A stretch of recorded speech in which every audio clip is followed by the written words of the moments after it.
That's no moon. Clear Bay B-27. We are opening the magnetic field.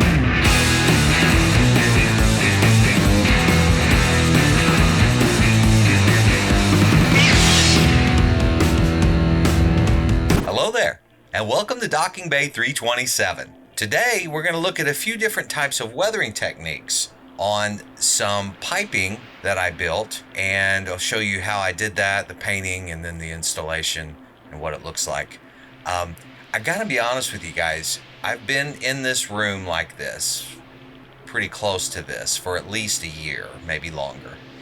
And, you know, a lot of times I tend to just walk in and forget all of the cool stuff that I've made.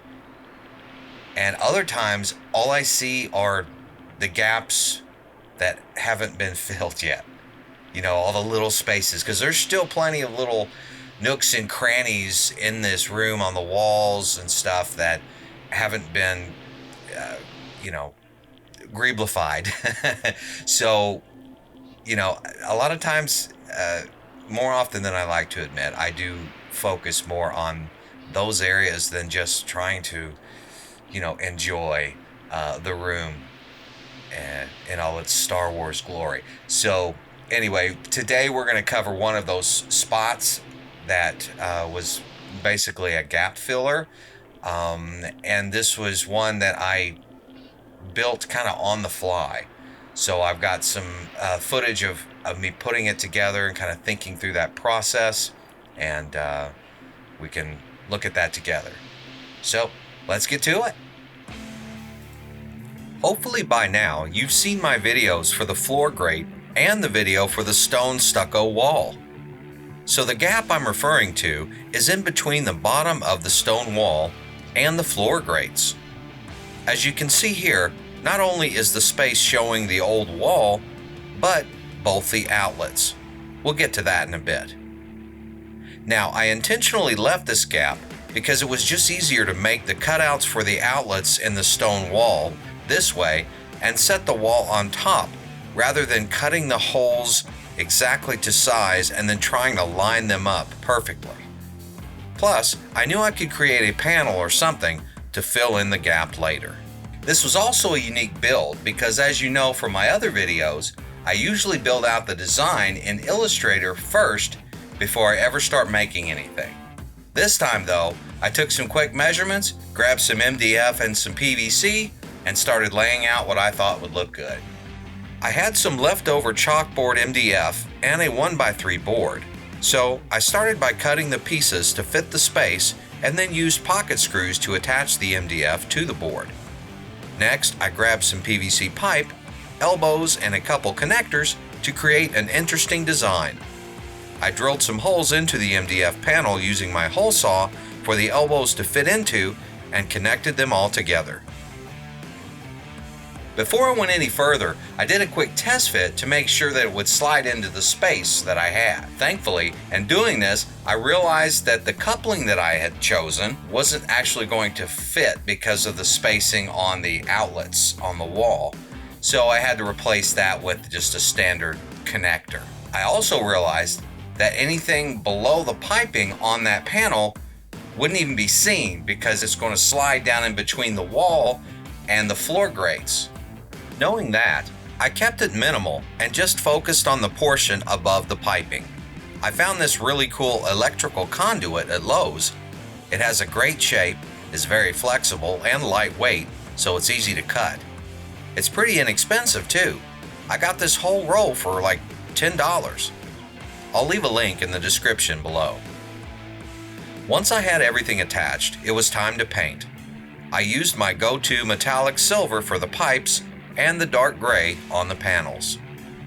After it all dried, I attached everything together using super glue and wire fasteners. Next, it was time to dirt it up.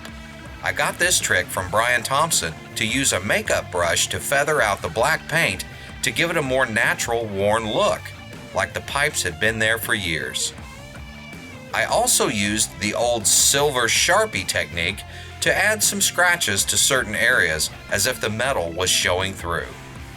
Once the weathering was all done and dried, it was time to install. We interrupt this program for a Great Greebly Discovery.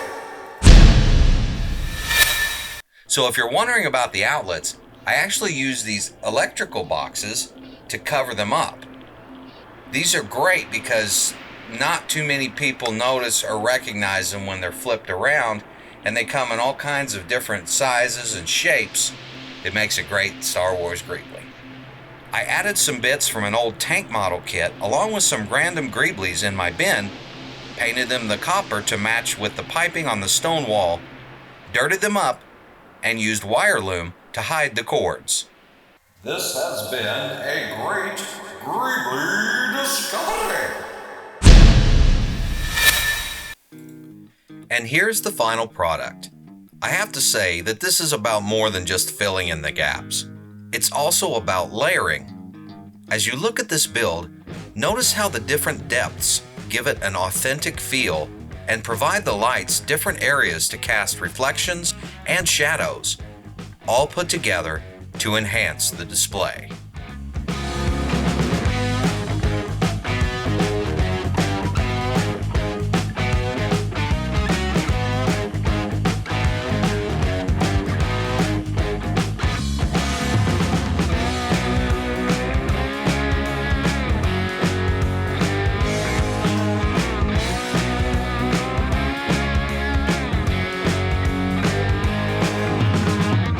So there you go.